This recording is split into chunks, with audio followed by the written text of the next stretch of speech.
గోవర్ధనగిరిధర గోవింద గోకుల బాలక పరమానంద అంటూ కృష్ణలీలా తరంగిణిని భక్తులు కీర్తించిన ఆ స్వరూపం గోవర్ధనోద్ధార శ్రీకృష్ణుడు.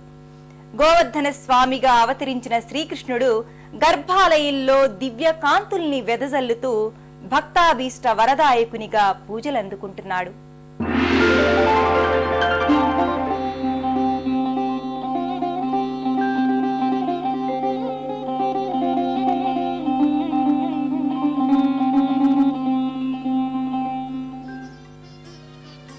గర్భాలయంలో తన చిటికిన వేలిపై గోవర్ధనగిరిని ఎత్తిన విలక్షణ రూపంలో శ్రీకృష్ణుని దివ్యమంగళ విగ్రహం గోచరమవుతుంది.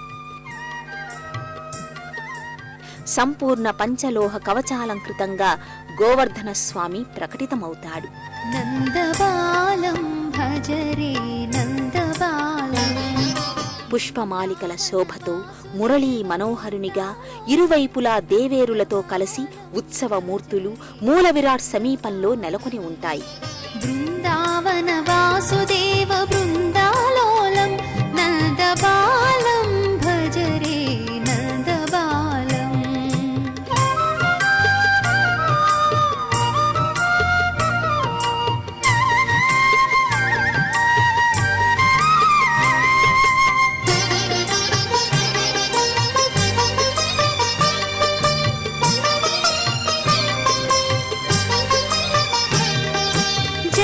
సంభవాది వినుత చరణారవిందం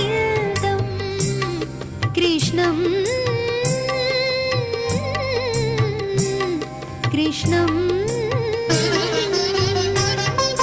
జలజ సంభవాది వినుత చరణారవిందం లలిత మోహన రాధావదన నళిన మిళిందం.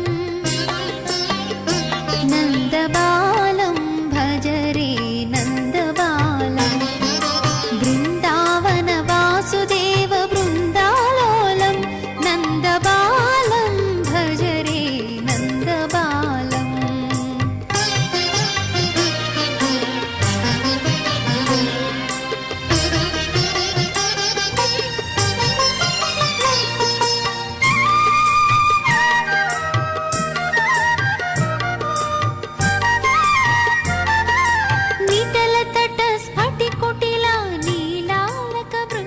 ఇంద్రుడు అహంకారంతో తనని పూజించలేదని గోకులంపై కక్షబూనాడు. వారిపై కక్ష సాధించడానికి వాయువు వరుణుడు వంటి దిక్పాలకుల్ని వారిపై ప్రకటించాడు. అప్పుడు శ్రీకృష్ణుడు గోవర్ధనగిరిని ఎత్తి గోకులాన్ని గోపీజనాన్ని గోవుల్ని రక్షించాడు. దీనజన బాంధవునిగా కృష్ణ పరమాత్మ తన లీలా విశేషాలను ప్రకటించాడు. ఆ రూప విశేషం ఈ గర్భాలయంలో నయన మోహనంగా ప్రకటితమవుతోంది. పరమ పావనమైన శ్రీకృష్ణ నామం లోకాల్ని సులువుగా ఉద్ధరించడానికి దోహదం చేస్తుందని శృతి స్మృతులు చెబుతున్నాయి. ఈ కలికాలంలో కృష్ణనామ సంకీర్తనం వల్లనే మానవులు ముక్తులవుతారని సుఖబ్రహ్మ పరీక్షిత్తుకు ప్రబోధించాడు. అలాంటి కృష్ణుడు గోవర్ధన పర్వతాన్ని చిటికిన వ్రేలిపై అలవోకగా మోసే రీతిలో స్వామి తన లీలామానుష వేష తత్వాన్ని ప్రకటిస్తున్నాడు. వేణుగాన లోలునిగా తన నాద స్వరూపాన్ని చూపిన ఈ పరంజ్యోతి పాంచజన్య శంఖాన్ని పలికించి జాగృతి కలిగించాడు. మనల్ని ఓదార్చి మైమరపించి వెన్నుతట్టి బాసటగా నిలిచి గమ్యాన్ని నిర్దేశించి జీవితానికి పరిపూర్ణతనివ్వగలిగిన పరమ దైవం శ్రీకృష్ణుడు. ఆయని ఈ గోవర్ధన స్వామి.